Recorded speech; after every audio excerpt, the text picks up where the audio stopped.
이란 상공에 미사일이 떨어지기 시작한 그 순간 지구 반대편 베이징의 불이 꺼지지 않았습니다. 중남아의 안보회의실에는 긴급 보고서가 쌓이고 있었고 그 내용의 핵심은 단 하나였습니다.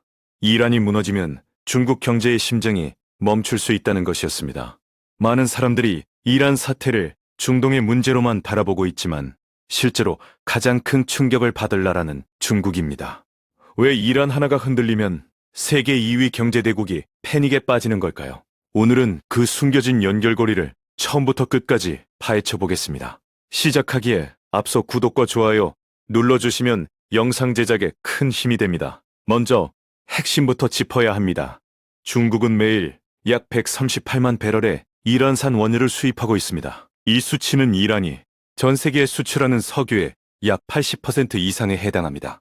그러니까 이란산 원유의 거의 전부가 중국이라는 단 한 곳으로 흘러들어가고 있는 겁니다. 그런데 이 거래는 공식 장부에 제대로 기록되지 않습니다. 미국의 강력한 대이란 제재 때문에 정상적인 경로는 이란 석유를 살 수가 없기 때문입니다. 그래서 중국이 선택한 방법이 바로 유령 유조선 선단입니다. 허위로 등록된 선박들이 이란 항구에서 원유를 싣고 바다 위에서 선박간 이적을 하고 위성 추적 장치를 끄고 중국 항구로 들어옵니다. 이 그림자 무역의 규모가 연간 570조 원에 달한다는 분석이 나옵니다. 중국 경제의 비밀 주유소라는 별명이 붙은 이유가 바로 여기에 있습니다. 그렇다면 왜 중국은 이렇게까지 위험을 감수하면서 이란 석유를 사들이는 걸까요? 답은 간단합니다. 가격입니다. 이란산 원유는 국제시장가보다 배럴당 약 6달러 이상 저렴합니다. 제재를 받고 있는 이란 입장에서는 중국 말고는 대량으로 사줄 나라가 없으니 할인을 해서라도 팔아야 합니다. 중국 입장에서는 이 할인된 석유가 제조업 원가를 낮추는 핵심 동력이 됩니다. 중국이 세계의 공장이라는 타이틀을 유지할 수 있었던 비결 중 하나가 바로 이 산이란 석유였던 겁니다. 철강, 화학, 플라스틱, 섬유, 전자부품까지 석유가 원료로 들어가지 않는 제조업 분야가 거의 없습니다. 원유 가격이 배럴당 6달러만 올라도 중국 제조업 전체의 원가 구조가 흔들립니다. 그 충격은 곧바로 수출 가격 경쟁력의 하락으로 이어집니다. 지금 중국 경제는 부동산 침체, 청년 실업, 내수 부진이라는 삼중고에 시달리고 있습니다. 이 상황에서 수출마저 타격을 받으면 중국 경제가 버틸 수 있는 마지막 기둥이 무너지는 셈이다. 이란 석유가 끊기면 중국은 당장 대체 공급처를 찾아야 합니다. 사우디아라비아, 러시아, 이라크 등이 후보가 되겠지만 문제는 이 나라들의 석유는 시장가로 사야 한다는 점입니다. 할인은 없습니다. 게다가 갑자기 138만 배럴의 수요가 시장에 쏟아지면 국제 유가 자체가 급등합니다. 전문가들은 이란 석유 공급이 완전히 차단될 경우 국제 유가가 배럴당 120달러를 넘길 수 있다고 경고합니다. 이건 중국만의 문제가 아니라 전 세계 경제에 인플레이션 쓰나미를 일으킬 수 있는 수준입니다. 하지만 중국이 받는 타격은 다른 나라와 차원이 다릅니다. 중국 원유 수입량의 약 3분의 1이 호르무즈 해협을 통과해서 운송됩니다. 이란이 전쟁 상태에 빠지면 이 해협의 안전이 보장되지 않습니다. 호르무즈 해협이 막히거나 위험해지면 중국으로 향하는 석유 수송 자체가 마비될 수 있습니다. 이란 석유만 끊기는 게 아니라 사우디, 쿠웨이트, 카타르에서 오는 석유까지 동시에 차단될 위험이 생기는 겁니다. 이것이 에너지 안보라는 관점에서 중국이 이란 사태를 절대 남의 일로 볼 수 없는 첫 번째 이유입니다. 두 번째 이유는 돈의 문제를 넘어서 지정학적 구도에 있습니다. 이란은 중국에게 단순한 석유 공급국이 아닙니다. 이란은 중동에서 미국을 견제하는 가장 강력한 세력입니다. 중국이 추구하는 다극 세계 질서, 즉 미국 혼자 세계를 지배하는 구조를 깨겠다는 전략에서 이란은 핵심 파트너입니다. 이란은 브릭스의 회원국입니다. 이란은 상하이 협력기구의 정회원입니다. 이란은 1대1로의 중요한 거점이기도 합니다. 중앙아시아와 코카소스, 그리고 중동을 연결하는 지리적 교차점에 이란이 위치해 있습니다. 만약 이란의 친서방 정권이 들어선다면 이건 중국에게 지정학적 재앙입니다. 중국이 수십 년에 걸쳐 쌓아올린 중동 전략이 한순간에 무너지는 것과 같습니다. 2021년에 체결된 이란과 중국의 25년 전략협정을 기억해야 합니다. 이 협정을 통해 중국은 이란의 인프라와 통신에 수천억 달러를 투자하겠다고 약속했습니다. 이란의 항만, 철도, 통신망에 중국 자본이 깊숙이 들어가 있습니다. 이란이 무너지면 이 투자금이 전부 공중에 뜨게 됩니다. 회수는커녕 투자 자체가 증발하는 상황이 벌어질 수 있습니다. 4번째 이유는 달러 패권과의 전쟁입니다.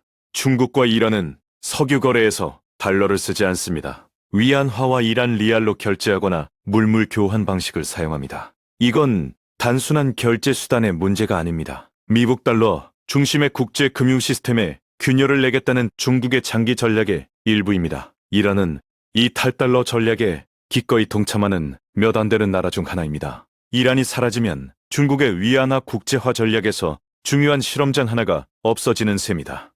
네 번째로 봐야 할 것은 중국이 처한 딜레마입니다. 이란이 공격받고 있는 지금 중국은 강력하게 규탄 성명을 냈습니다. 주권과 안보를 침해하는 행위라고 비판했습니다.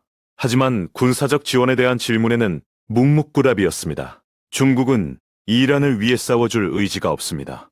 유엔 안보리에서 거부권을 행사하거나 외교적 방패 역할은 해왔지만 직접 군대를 보내겠다고 한 적은 단 한 번도 없습니다. 이건 러시아도 마찬가지입니다. 러시아에게 이란은 무너지기에는 너무 중요한 나라지만 이란을 위해 싸워줄 만큼 중요하지는 않습니다. 결국 이란은 군사적으로 혼자 싸워야 하는 상황에 놓여 있습니다. 중국의 전략은 언제나 같았습니다. 미국을 중동 문제에 묶어두면서 동시에 유가 폭등으로 이어질 대재앙은 막겠다는 것입니다. 그런데 지금 상황은 그 균형이 깨지고 있습니다.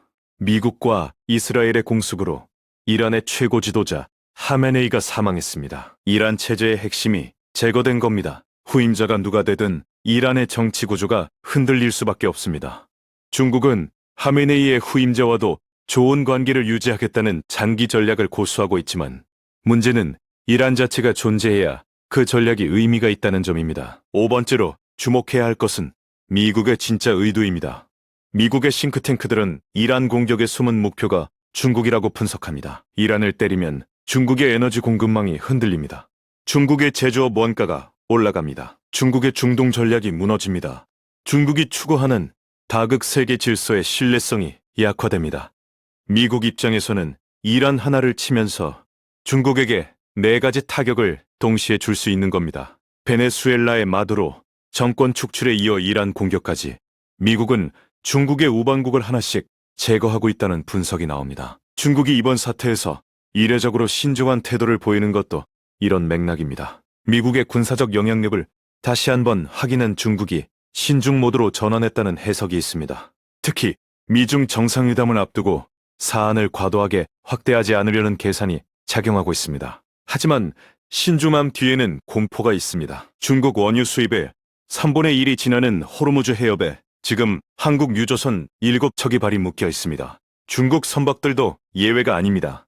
중동 하늘이 불안한 상황에서 중국은 항공편을 재개했지만 그건 자신감이 아니라 경제적 필요 때문입니다. 에너지 수송이 하루라도 멈추면 중국 공장들이 멈추기 시작합니다. 공장이 멈추면 수출이 멈춥니다. 수출이 멈추면 고용이 무너집니다. 고용이 무너지면 사회 불안이 시작됩니다. 이건 시진핑 정권의 정당성과 직결되는 문제입니다. 중국 공산당의 통치 정당성은 경제 성장에 기반하고 있기 때문입니다. 경제가 흔들리면 체제가 흔들립니다. 이란 사태가 중국에게 단순한 외교 문제가 아니라 체제 안보의 문제인 이유가 여기에 있습니다. 6번째로 살펴볼 것은 대체 불가능성입니다. 중국이 이란 석유를 다른 나라 석유로 대체하면 되지 않느냐고 생각할 수 있습니다. 하지만 현실은 그렇게 단순하지 않습니다. 이란 석유는 제재 때문에 할인된 가격으로 공급됩니다. 이 할인분이 중국 제조업의 숨겨진 보조금 역할을 해왔습니다. 시장가로 석유를 사게 되면 중국 제품의 가격 경쟁력이 즉시 떨어집니다. 동남아시아, 인도, 멕시코 등 경쟁국들에게 제조업 주문을 빼앗길 수 있습니다. 게다가 이란과의 거래는 달러를 거치지 않기 때문에 미국의 금융 제재를 피할 수 있었습니다. 다른 산유국에서 석유를 사려면 달러로 결제해야 하고 그 순간 미국의 금융 감시망에 포착됩니다. 중국으로서는 이란이라는 층구가 사라지면 에너지 조달의 자유도가 크게 줄어드는 겁니다. 7번째는 연쇄 반응의 문제입니다. 이란이 무너지면 이란이 지원해온 중동의 무장 세력들도 약화됩니다. 헤즈볼라, 후티 반군, 이라크 민병대 등이 여기에 해당합니다. 이 세력들이 약화되면 중동에서 미국과 이스라엘의 영향력이 더 커집니다. 중동이 완전히 미국 편으로 기울면 중국의 1대1로 전략에서 중동 구간이 사실상 무력화됩니다. 중국이 구상하는 유라시아 대륙 연결 프로젝트의 핵심 고리가 끊어지는 겁니다. 이건 단순히 석유 몇 배럴의 문제가 아닙니다. 중국이 그리는 21세기 세계 질서의 밑그림 자체가 찢어지는 것과 같습니다. 마지막으로 정리하겠습니다. 이란이 무너지면 중국은 연간 570조 원 규모의 할인 석유를 잃습니다. 제조업 원가가 상승하고 수출 경쟁력이 떨어집니다. 호르무즈 해협 리스크로 에너지 수송 전체가 위협받습니다. 중동에서의 지정학적 거점을 상실합니다. 다극 세계 질서, 전략의 신뢰성이 무너집니다.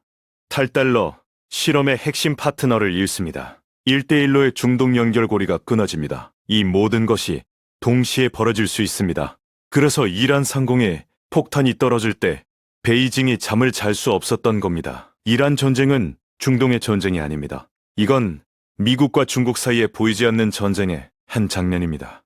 앞으로 이 상황이 어떻게 전개될지, 중국이 어떤 선택을 할지 계속 주목해야 할 것입니다.